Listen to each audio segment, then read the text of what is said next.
ማክሰኞ ለሊት ለሮብ አጥቢያ ሰኔ 6 ቀን 2009 ዓ.ም በአውሮፓውያን አቆጣጠር ጁን 14 ቀን 2017 ዓ.ም ከሌሊቱ 12 ሰዓት ላይ በለንደን ከተማ ዌስት ለንደን ተብሎ በሚጠራው አካባቢ በሚገኝ ግሬንፌል ታወር ባለ 24 ፎቅ ህንፃ ከአራተኛ ፎቅ ላይ በተነሳ እሳት ቃጠሎ ህንፃውን በሙሉ አውድሞታል።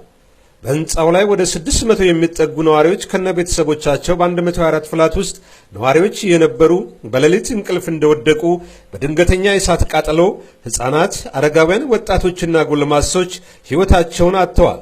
እስካሁን በተረጋገጠው 17 ሞተዋል። 18 በሞትና በህይወት መካከል በሕክምና ላይ ይገኛሉ። 34 የሚጠጉ ጠፍተዋል። ከነዚህም ውስጥ ኢትዮጵያውያን ይገኙበታል። በህንፃው 22ኛ ፎቅ ላይ ነዋሪ ከነበሩት ኢትዮጵያውያን መካከል 5 ቤተሰብ እስካሁን አልተገኙም። ይህም በመሆኑ ኤቅራ ፋውንዴሽን የተባለ የኢትዮጵያን ሲቪክ ማህበር ለአቶ ሐሽም፣ ለባለቤታቸው ኑራ፣ ለልጆቻቸው ያሃ፣ ፍርዶስና ጃኩብ ሸፐርድ ቡሽ በሚገኝ የማህበረሰብ አዳራሽ ጸሎት ለማድረግ ዛሬ ጠርቷል። የአቶ ሐሽም ልጆች ዕድሜ የ5 ዓመት የ12ና የ14 ዓመት ልጆች ነበሩ። በተጨማሪም በስፍራው የነበሩ ቤተሰብን እማኞች እንደተናገሩት የአንድ ቤተሰብ የ3 ትውልድ አባላት ሕፃን ልጅ፣ አባትና አያት በአንድ ቤት ውስጥ በእሳት ነደዋል። ከ15ኛ ከ19ኛ እንዲሁም ከ22ኛ ፎቅ ላይ የጨነቃቸው ወላጆች ከ2 እስከ 4 ዓመት ዕድሜ ያላቸው ልጆቻቸውን በፎጣና በብርድ ልብስ እየጠቀለሉ በመስኮት ወደ መሬት ወርውረዋል። ሕንፃው እንደ ጧፍ እየነደደ ከ22ኛ ፎቅ ላይ ልብሶቻቸውን አውልቀው ያድኑኝ ምልክት እያሳዩ በእሳቱ ነበልባሉ ተበልተዋል። በዚህ ህንፃ ውስጥ አብዛኛው ነዋሪ ከአፍሪካ በስደት የመጡ ከቤተሰቦቻቸው ጋር የሚኖሩ ናቸው። ኢትዮጵያውያን፣ ኤርትራውያን፣ ሱዳናውያን፣ ከሞሮኮና ከአልጄሪያ የመጡ ዜጎች ይገኙበታል። ኢትዮጵያውያንና ኤርትራውያን በቁጥር ከ40 በላይ እንደሆኑ እየተገለጸ ነው።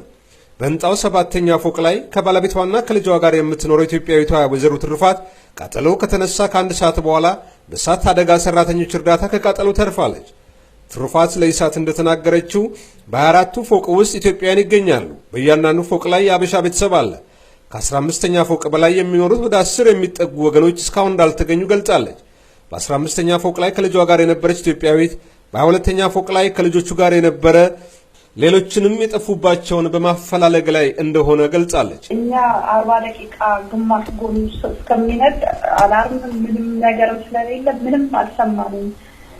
ጎረቤቶች ናቸው ደውለው ወጣችኋል ብለው የቀሰቀሱን። በቃ ስልኩን ብለኛ ሆነን ባለቤቴ ስልኩ ሲጠራ ምንድነው ብሎ አነሳ እንጂ ምንም የምናውቀው ነገር አልነበረም። ተኝተን ምንም የምናውቀው ነገር የለም። ምንም የምናውቀው የለም። እንደዛው ስንባል በመስኮት ስናይ ነው በቃ ህዝቡ ምኑ በቃ ይጮሃል ውጡ ምናምንና ምን እንደተፈጠረ ስለማናውቅ እንውጣ ብለን 1-2 ፍሎር በስቴርኬዝ ስንሮጥ በቃ እንትኑ አልቻለውም።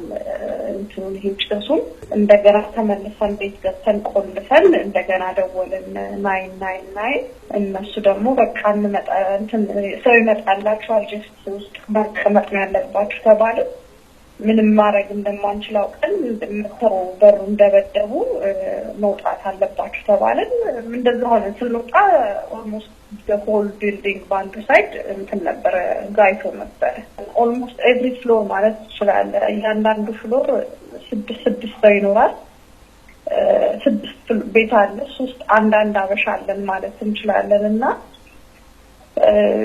ያ ቢሰረግ ናቸው አሉ ያልወጡ ከልጆች ጋር ምናምን አሉ። የእንግሊዝ ፖሊስና የእሳት አደጋ ተከላካይ ሰራተኞች ዛሬ እንደገለጹት ለ36 ሰዓታት የቆየው እሳት አሁንም እንዳልጠፋ መሆኑን ከዚህም በኋላ በህንፃ ውስጥ በህይወት የሚተርፍ ሊኖር እንደማይችል የገለጹ ሲሆን የማፈላለጉ ስራ ሳምንት ሊፈጅ እንደሚችል አስታውቀዋል።